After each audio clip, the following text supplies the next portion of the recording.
কোন আদর্শ নীতি সংস্কৃতি আমাকে চাপিয়ে দিবেন না। আমার আগেই সন্দেহ ছিল, আমি আগেই সন্দেহ করতাম। আজকে আমাদের মা বোনদেরকে আপনি বিশ্বা বানাবেন, আমাদের মা বোনদের খানকি বানাবেন, আমাদের পুরুষদেরকে লুচ্চা বানাবেন। বলতে পারেন হুজুর যৌনকর্মী বললেন না কেন, যৌন শিল্পী বললেন না কেন, পতিতা বললেন না কেন, এই খারাপ শব্দ ব্যবহার করলেন না কেন বলতে পারেন।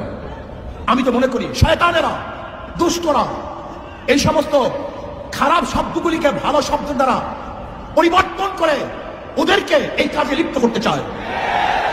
সমাজের মধ্যে শব্দগুলি কেন আসছে, সমাজের মধ্যে শব্দগুলি কেন সৃষ্টি করা হয়েছে, সমাজের মধ্যে খারাপ শব্দগুলি কেন চয়ন করা হয়েছে? চোরকে আপনি কি বলবেন, ডাকাতকে কি বলবেন, খুনিকে কি বলবেন, ধর্ষককে কি বলবেন? এই শব্দগুলি কেন প্রয়োগ করা হয়েছে? যেন মানুষ এই কাজগুলি না করে, মানুষ যেন এই কাজগুলিকে ঘৃণা করে। আপনি খারাপ কাজের সুন্দর সুন্দর শব্দ প্রয়োগ করে ওই খারাপ কাজকে ভালো বানাবার চক্রান্ত করতেছেন। এইটা বড় শয়তানি। এই নারী নীতি প্রণয়নকারী এরা কারা? এরা কোথা থেকে আসছে? ওই টান বাজারে জন্ম হওয়া লোকগুলি, ওই টান বাজারে জন্ম হওয়া নারীরা একজন ভদ্র বিশিষ্ট সতী নারীদের আইন প্রণয়ন করে কিভাবে? ওই নারীগুলি আমার স্ত্রীর আইন প্রণয়ন করে কিভাবে? ওই নারীগুলি আমার মায়ের আইন প্রণয়ন করে কিভাবে? ওই নারীগুলি আমার মেয়ের আইন প্রণয়ন করে কিভাবে?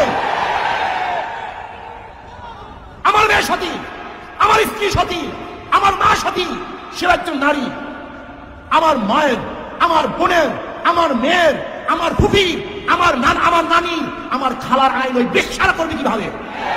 ওই বিশ্বাসগুলি সাহস কোথায় পেয়েছে? আমি বিশ্বাস করি এই বিশাল চক্রান্ত চলতেছে। ইউনূস সরকারের হটাবার এটা চক্রান্ত।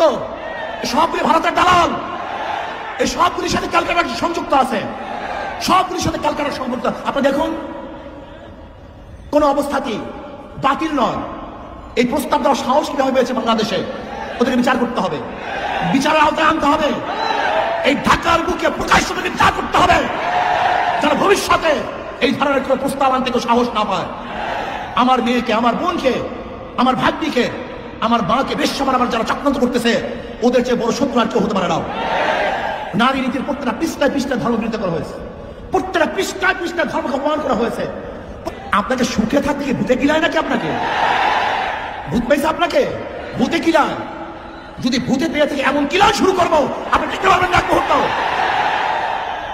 বিয়াকুব নাকি, যেখানে আমরা সবচেয়ে বেশি এদেশের ভূমিকা পালন করতেছি, আর ইসলামকে জলঞ্জলি দিয়ে মনে করছে উনি কিছু দেখাইলেই সবাই বাহবা দিবে। বাংলাদেশের মানুষ ছিলেন, এই যে দেখছেন মেট্রো রেল শেখ হাসিনা করছে, মনেও কেউ করে না। যমুনা ব্রিজ করছে, একবার কেউ ভুলে উচ্চারণ করে না। ওনার উন্নয়নের কথা সবাই ভুলে গেছে। বাংলাদেশের মানুষ ছিলেন আপনি ইসলামকে বাদ দিয়ে, ধর্মকে বাদ দিয়ে, আপনি যদি গোটা বাংলাদেশের স্বর্ণ দিয়ে বাদ দিয়ে দেন, স্বর্ণ, প্রত্যেকটা মানুষের শরীরে স্বর্ণের পোশাক থাকে, প্রত্যেকটা বাণিজ্যের মরমার পাথরের থাকে, আর আপনি একদিন ধর্মের বিরোধিতা করবেন, ওই সমস্ত পাথর আর সমস্ত স্বর্ণ আপনার মুখের মধ্যে ছুঁড়ে ফেলবেন।